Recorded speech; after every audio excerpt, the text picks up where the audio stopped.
2026년 63회 변리사 시험 1차 대비 상표법 입문 강의 58회 진행하도록 하겠습니다. 저는 윤영근 변리사입니다. 자, 58회 강의에서는요, 키워드 검색 광고라는 것을 설명드리도록 하겠습니다. 키워드 검색 광고, 자, 이제 마지막 시간이죠.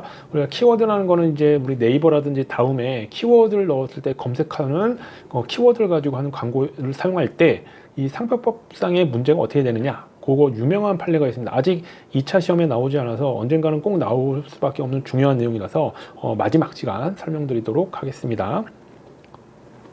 자, 키워드 검색 광고는 이제 VSP 사건이라고 합니다. 자, 그러면 우리가 이제 여기 VSP라고 우리가 키워드를 이렇게 네이버라고 치죠. 이렇게 넣게 내면 자, 검색 결과 화면이 나오게 되겠죠. 이렇게 식으로. 그런데 이제 검색 결과 화면에 VSP NTC라는 사용이 나오게 됩니다. 그런데 VSP라는 상표, 등록 상표가 이미 있던 거예요. 그 비슷한 분야에. 이렇게 검색이 됐을 어떤 결과 화면이 나왔을 때 이런 결과 화면을 이렇게 VSP라는 거 키워드를 통해서 이런 결과 화면이 나온 게 상표법상 침해가 될 수 있느냐? VSP가 이제 등록 상표를 가지고 있게 됩니다. 자, 그리고 이걸 이제 그림으로 좀 설명을 좀 드리면, 자, 갑이 이렇게 VSP라는 등록 상표를 갖고 있는데, 이게 이제 전압, 뭐 안정장치, 뭐 이런 것들 상품입니다. 그런데 아까 보시면 VSP라는 거를 딱 네이버에 검색을 막 하면 이게 검색이 자꾸 나오니까 경고를 하든지 막 그랬겠죠.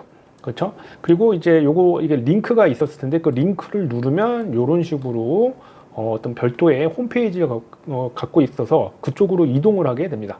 자, 그럴 때 이제 자꾸 막 침해 주장을 하고 그러니까 자, 을의 입장에서는 요거에 대해서 소극적 권리범위항의 심판이라는 걸 청구하게 됩니다.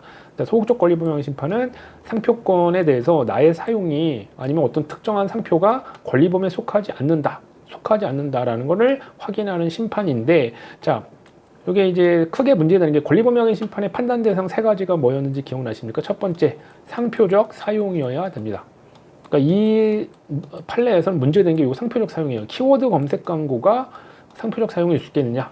그 다음에 문제가 되는 게 동일 유사 상표 여부입니다. 상품은 유사한데 상표가 유사하느냐, 이런 식으로 하고요. 그다음에 세 번째는 이제 90조를 판단하게 되는 게 우리 권리범위항의 심판의 판단 대상이라고 했죠. 자, 권리범위항의 심판에 우리 암기 코드 두 문자 기억나십니까? 자, 입문 강의에서도 꼭 기억을 해주셔야 되고요. 특히 기본 강의에서 제가 알려드린 걸 꼭 기억을 하셔야 되는데, 자, 이제 VSP 사건 키워드 검색 광고는 그동안 어떤 상표적 사용인지 아닌지가 불분명했습니다. 그런데 자, 이제 VSP 사건 판례에서는 자, 어떤 네이버 우리 아까 말씀드렸었던 것들 설명을 드렸었죠. 보시면 이런 식으로 검색이 되었을 때 VSP로 검색했을 때 이런 검색 결과 화면상에 상표가 표시되고 그 다음에 관련된 상품이 나오게 된다면 그것도 일종의 상표 사용으로 보게 된다 그래서 상표 사용을 인정을 드디어 하게 됩니다.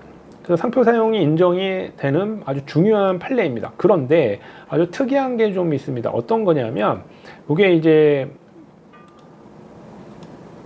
우리가 이제 상표 동일 유사를 검토를 해야 되잖아요. 그런데 자, 여기 잘 보시기 바랍니다. 여기 보시면 자, 우리 VSP라고 상표가 있죠. 근데 이제 이게 하필이면 전압 안정장치가 볼티지 세그 프로텍터로 해서 VSP라고 많이 쓰여지고 있고 많이 알려진 단어라고 보게 된 겁니다. 그러다 보니까 이 을이 쓰는 상표 형태가 분리 관찰을 한다고 볼게요. 이런 식으로. 그러면 VSP는 지금 성질 표시에 해당하고, 그렇죠? 그러면 NTC가 중요한 부분이 되는데, 자, 하필이면 이걸 비교하면 어떻게 됩니까? 비유사가 되는 거죠. 그래서 자, 이게 상표적 사용인 걸 인정한 아주 중요한 판례이기는 한데 실제 결과에서는 상표 동일 유사에서 상표가 동일하지 않다라고 판단을 해버린 겁니다. 그래서 을이 이기게 된 거죠. 권리범위항의 심판을 청구했으니까 동일 유사하지 않다라고 인정을 했으니까. 그래서 여기서 끝나버려서 이제 실제 을이 이기게 됐는데, 여러분이 나중에 제가 뭐 기본 강의나 다른 뭐 판례 강의에서 설명을 드리겠지만, 자, 요 90조 판단을 안 했죠. 여기에서 성질 표시가 있기 때문에 90조 2랑 2호에 대한 것도 꼭 판단을 해주셔야 된다는 걸 까먹지 마시기 바랍니다. 실제 판례에서는 여기까지만 해도 끝나기 때문에 안 한 것 뿐이고요. 실제 시험 문제에서는 90조 특별하게 뭐 검토하지 마라 그런 얘기가 없는 이상 90조에 대한 얘기를 꼭 해주셔야 됩니다. 그래서 키워드 검색 광고, 키워드 네이버나 다음에 그런 키워드를 넣었을 때 그 결과 화면에 나오는 검색 광고의 화면이 상표 사용으로 인정될 수 있느냐? 인정해준 사례. 대신 무조건 상표 사용은 아니고요. 상품과의 관련성이 있고 상표의 어떤 출처 표시, 상품에 대한 출처 표시로 꼭 사용돼야지만 인정이 가능하게 됩니다. 그걸 꼭 기억을 해두시기 바랍니다. 자, 이렇게 해서 58회까지 해서 우리 맨 마지막 키워드 검색 광고를 설명드렸고요. 인터넷이나 뭐 이런 것들은 의외로 시험에 많이 나오진 않습니다. 근데 이제 키워드 검색 광고 같은 경우에는 아직 한 번도 안 나왔기 때문에 2차 시험에 꼭 나올 수밖에 없거든요. 요것들 중요하게 기억을 해주시기 바랍니다. 자, 우리 이제 좀 길고 긴 58회의 어떤 입문 강의 설명을 드렸는데요.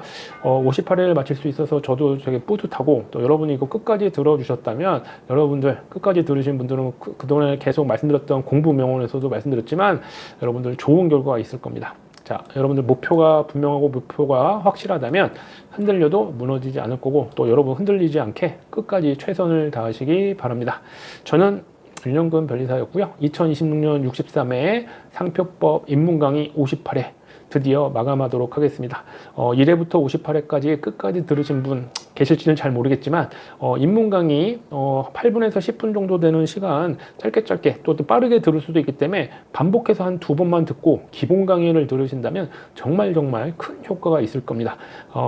법률 과목 같은 것들은 진짜 계속 반복을 해서 듣는 게 제일 좋은데 많은 시간 투자하지 않고서도 유튜브에서 영상 등을 뭐 등하교나 아니면 출퇴근 그 시간에 활용해서만 매일 한두 개씩만 들어보십시오. 그러면 한 달 내에 입문 강의는 금세 마칠 수 있거든요. 그렇다면 나중에 기본 강의에 딱 들어갔을 때 정말 큰 도움이 되는 걸 아시게 될 겁니다.